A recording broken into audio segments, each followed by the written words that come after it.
رمضان کا مہینہ مبارک ہو، قربان کا مہینہ مبارک ہو۔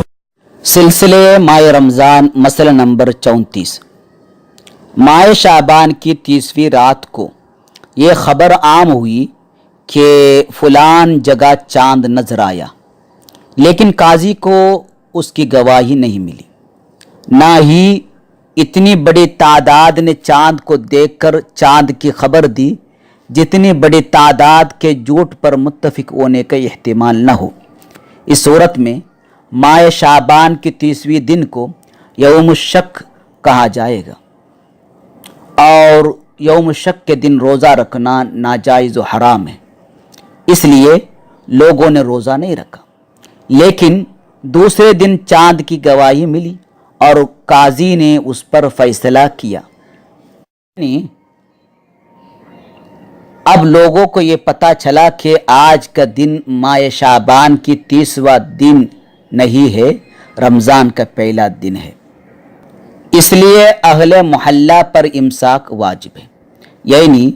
قاضی کے فیصلے کے بعد یا رمضان کے پہلے دن ہونے کے یقین کے بعد کچھ کھا پی نہیں سکتے، یعنی اسے روزے دار کے مانند شام تک رہنا ہوگا، اسے امساک کہتے ہیں، اور عید کے بعد ایک روزے کی قضا بھی واجب ہوگا۔ اسی طرح فجر صادق سے پہلے نیت کرنا بھول گیا، اس صورت میں اس کا روزہ درست نہیں، پھر بھی امساک کرنا اس پر واجب ہے، یعنی شام تک بغیر کھائے پیے دن گزارنا واجب ہے، اور عید کے بعد ایک روزے کی قضا بھی واجب ہے۔ اسی طرح فجر صادق نہ ہونے کے گمان سے اگر کسی نے فجر صادق کے بعد کھا لیا تو روزہ جاتا رہا، اور اس پر دن بھر امساک اور بعد رمضان ایک روزے کی قضا واجب ہے۔ اسی طرح غروب آفتاب کے گمان کے ساتھ اگر کسی نے غروب آفتاب سے پہلے افطار کر لیا تو اس کا روزہ جاتا رہا،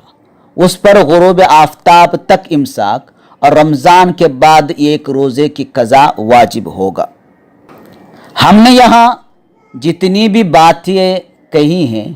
وہ بلا عذر یا مغالطہ سے روزہ نہ رکھنے والے کے متعلق ہے، یعنی ان پر امساک واجب ہے، اور اگر شرعی عذر کی وجہ سے روزہ نہ رکھا یا روزہ توڑا پھر عذر جاتا رہا تو امساک واجب نہیں، البتہ امساک سنت ہے، جیسا کہ بے روزہ بیمار شخص دن میں شفا پا لیا، بے روزہ مسافر وطن میں پہنچ گیا، حیض و نفاس والی خاتون دن میں پاک ہو گئی، اسی طرح کوئی کافر دن میں اسلام قبول کیا تو ان سب پر امساک سنت ہے۔ روزے دار بیمار شخص دن میں شفا پا لیا، روزے دار مسافر وطن میں پہنچا تو اب ان پر روزے کو مکمل کرنا واجب ہے،